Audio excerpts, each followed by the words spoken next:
Ah, yes, of course, right here. Have you ever heard the tale of Goldilocks and the three frogs? No? Sit down. You're in for a treat.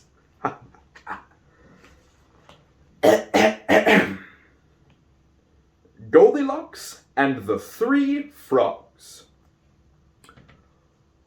Once upon a time, deep in the woods, there lived a boy named Goldilocks. Now, Goldilocks was the coolest cat around, no question in sight. But what's important now is that he was hopelessly lost in the woods, saved from the bitter cold by a house with a mysteriously open front door.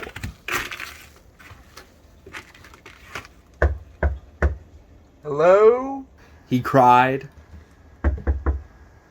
Is anyone home? But alas, nothing. I guess nobody's home. Now's as good a time as any to tell you about the nice, normal family that lives here. First, there was Papa Frog, the happiest hopper in all the land. And by his side was his lovely wife, Mrs. Frog, the most timid tadpole in the whole wide world. And of course, who could forget the newest addition to the family? Baby Frog, the most unique of the three. And now back to our titular hero. That walk was sure scary. It took cunning and wit. He said to himself, looking for somewhere to sit. Oh, this seat's far too flat. It's hurting my back. He groaned, feeling the full extent of Papa Frog's chair. Oh, this one's much too squishy. It's like I'm turning to tack. He moaned, losing himself into Mama Frog's seat. You know what? This one's perfect. He praised. Oh, I hope it won't snap. For this chair belonged to Baby Frog, and it was, dare I say, just right. My stomach is growling. But our hero was hungry, and he needed a snack. So out forth he sent, with no intent on coming back. Into the dining hall Goldilocks wandered, curiosity a-buzzing, when he came to notice the soup sitting on the table. You know, a quick bite to eat would be quite the treat. He proclaimed, taking a seat in front of Papa Frog's meal.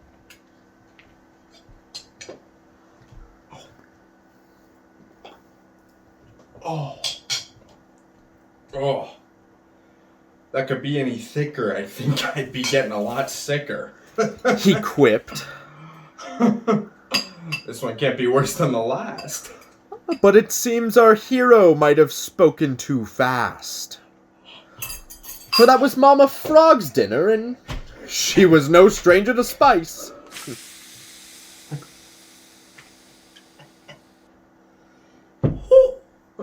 If that had any more heat, I think I'd be dead meat. It was now that our hero had come to notice the final bowl of soup, that belonging to Baby Frog.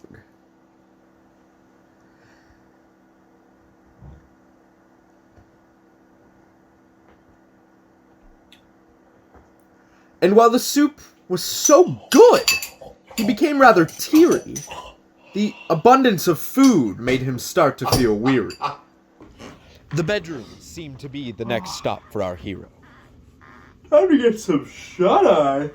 He loudly yawned. Ugh. Nobody wake me. He screamed to the fawn. But his sleep became restless, a bad roll of the dice. This pillow's too cold. It's like I'm sleeping on ice. So he went off to Mama's to see if it's tight. Oh. Oh. Oh. This one's one's not any better. I think I'm sleeping upright. His sleep so far was terrible, it's true, but a change of luck was in store. He knew it was due. It was then that his attention was brought down below by the beauty of rest in Baby Frog's perfect pillow. You know, this one's pretty pleasant. The pillow's really nice.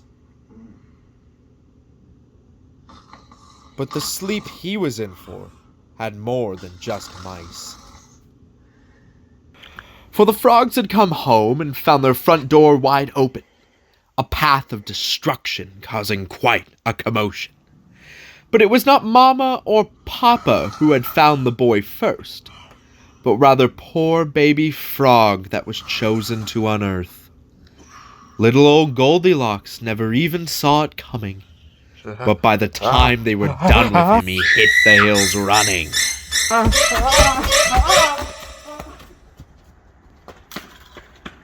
And as the forest disappears into the distance, the boy knows that he will never again go somewhere where he does not belong. And to never again mess with frogs. The